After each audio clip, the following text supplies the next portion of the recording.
పరనిత్యమనిత్యతాం అని మనుష్య జన్మ పండడానికి సార్థక్యం చేసుకోవడానికి పెద్దలు మనకి 4 సోపానములు చెప్పారు. అందులో త్యజ దుర్జన సంసర్గం, చెడ్డవారితో దుర్జనులైనటువంటి వారితో ఎప్పుడూ ఏ విధమైనటువంటి అనుబంధాన్ని పెట్టుకోవద్దు. భజ సాధు సమాగమం, ఎప్పుడూ కూడా సత్పురుషులైన వారితో ఉండవలసినటువంటి సహవాసాన్ని విడిచిపెట్టుకోవద్దు.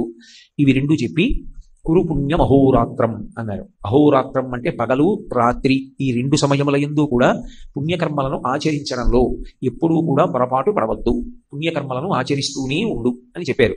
పుణ్యకర్మలే ఆచరిస్తూ ఉండు అని చెప్పవలసిన అవసరం ఏమిటి అంటే, పుణ్యకర్మ కాని కర్మ ఏదో ఒకటి కూడా మనం ఆచరిస్తున్నామని కదా దాని అర్థం.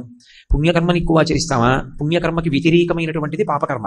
పాపకర్మ ఎక్కువ ఆచరిస్తామా అంటే పాపం ఎక్కువ చేస్తామా, పుణ్యం ఎక్కువ చేస్తామా అంటే మీ సంగతి నాకు తెలియదు, కానీ నా బోటిగాడు పాపకర్మ ఎక్కువ చేస్తూ ఉంటాడు, పుణ్యకర్మ తక్కువ చేస్తూ ఉంటాడు. ఎందుచేత అంటే దేనికైనా సరే లోకంలో ఒక ప్రాణి కనపడింది అనుకోండి, దానికి తల్లి తండ్రి ఉన్నారు అని గుర్తు.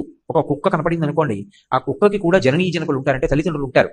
ఒక పంది కనపడింది అంటే పందిని కన్న తల్లి తండ్రి ఉంటారు. అలాగే ఒక మనుష్యుడు ఉంటే అతనికి తల్లిదండ్రులు ఉంటారు. అలాగే పాపకర్మకి తల్లిదండ్రులు ఉంటారు, పాపమునకు తల్లి తండ్రి ఉంటారు.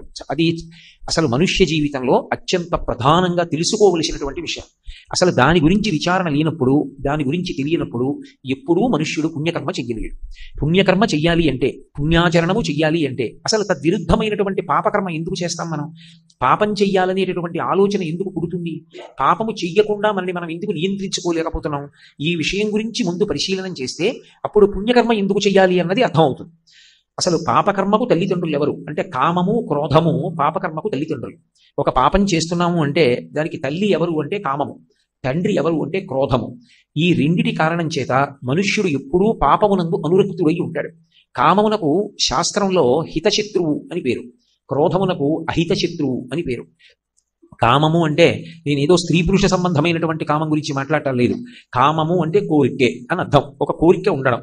అసలు నిద్ర లేచాము అని నేను అన్నాను అనుకోండి, దాని అర్థం ఏమిటంటే మనసు ఇంద్రియములతో కలిసి పైకి లేచింది అని గుర్తు. మనసు సంకల్ప వికల్ప సంఘాతం, అది ఎప్పుడూ ఏదో ఒక కోరిక చెప్తూనే ఉంటుంది, అది ఏ కోరిక చెప్పకుండా ఉండదు. చాలా మంది అనుకుంటారు కోరిక తీరకపోతే మనిషి చాలా కోప్పడతాడు అనుకుంటారు, కానీ మనిషి తనకున్నటువంటి శక్తిలో ఎక్కువ భాగాన్ని ఎప్పుడు కోల్పోతాడని ధర్మశాస్త్రం చెప్తోందంటే కోరికలు తీరినప్పుడు ఎక్కువ శక్తిని కోల్పోతాడు.